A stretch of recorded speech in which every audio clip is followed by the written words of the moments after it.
Hello! Today I'm going to be making a blog post about the movie Alien. Alien came out on May 25th, 1979 and starred Sigourney Weaver as the protagonist. Our story begins aboard the Nostromo. The Nostromo is a carrier ship with a crew of only 7 people, and it is returning to Earth after a successful deep space probing mission. On the way back to Earth, there was an SOS that was intercepted by the Nostromo, and it woke up all of its crew from hypersleep. They visited the planet, only to find a strange derelict spaceship. Investigating further, there was a dead big guy, and there was a little bugger, right? This little bugger,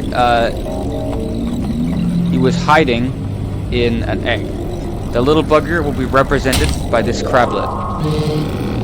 You see? And he was hiding in an egg that will be represented by this garbage can.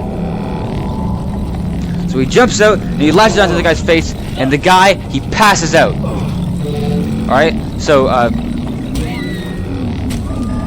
yeah, he passes out. The guy, he passed out, and they take him aboard the ship and investigate, disobeying direct orders from the quarantine laws.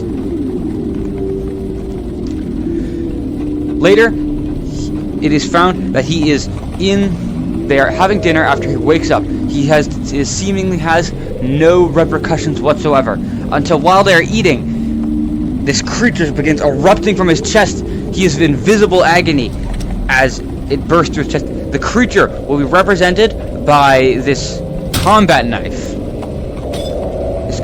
because it stabs her, and it goes like a little bit like this. You know, it'll like, and then it started roaring, and then it ran away, got away. All right.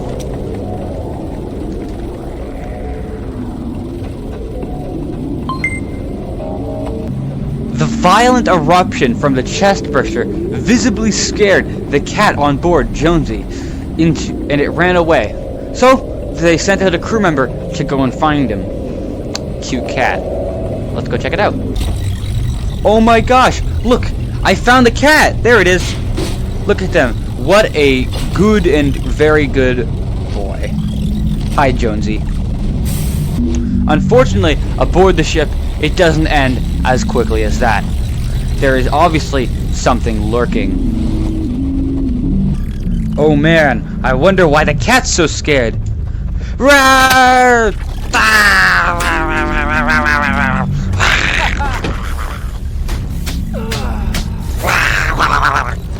Having seen the entire event conspire through the cameras, the crew, including Ellen Ripley, our protagonist, Lambert, Parker, and one guy whose name I can't remember, as well as their medical assistant known as Ash, decide that they need to figure out a way to get rid of this alien.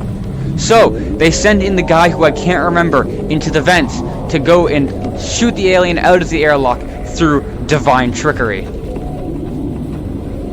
As the guy who I cannot remember crosses through the vents, aided by Lambert with her motion detector, I cannot remember my line. So he dies. Since that scene was so absolutely terrifying, I now have music to accompany me. So, our great, brave heroes decide that threat is far too much, and that one of them can't do it alone. So they decide that they are going to blow up the ship and get rid of the alien forever. So, sending Lambert and Parker to retrieve the cooling supplies, our protagonist Ellen Ripley sets up the emergency something whatever, self-destruct, that's what it's called, emergency self-destruct. Parker and Lambert have been killed. Ellen Ripley is left alone to fend for herself aboard the ship. It has been confirmed that Ash was on the side of the alien the whole time and was a robot sent to make sure that the alien got back to Earth to be weaponized. So, Ash is now dead, and so are Lambert and Parker. Ellen Ripley now has 15 minutes to retrieve the optimal cooling supplies to use the evac ship to get back to Earth. Ellen Ripley, played by Shell from Portal 1 and 2, armed with a minigun that is supposed to be a flamethrower, marches down to find the coolant.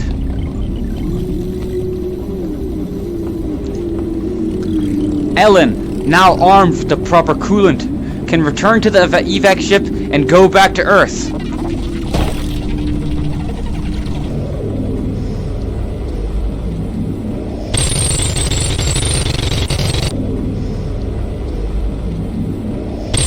Shit!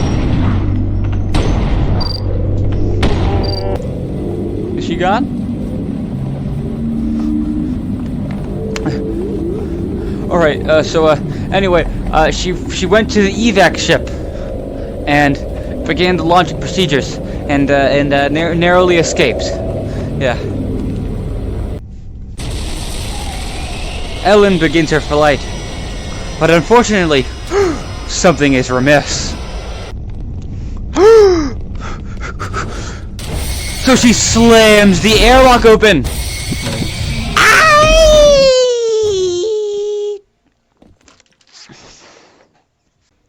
And just like that, the alien was blown out of the airlock. And our protagonist Ellen was able to escape to Earth and send a final message to her daughter Amanda Ripley that we don't see until the game, because it might as well have not even been canon.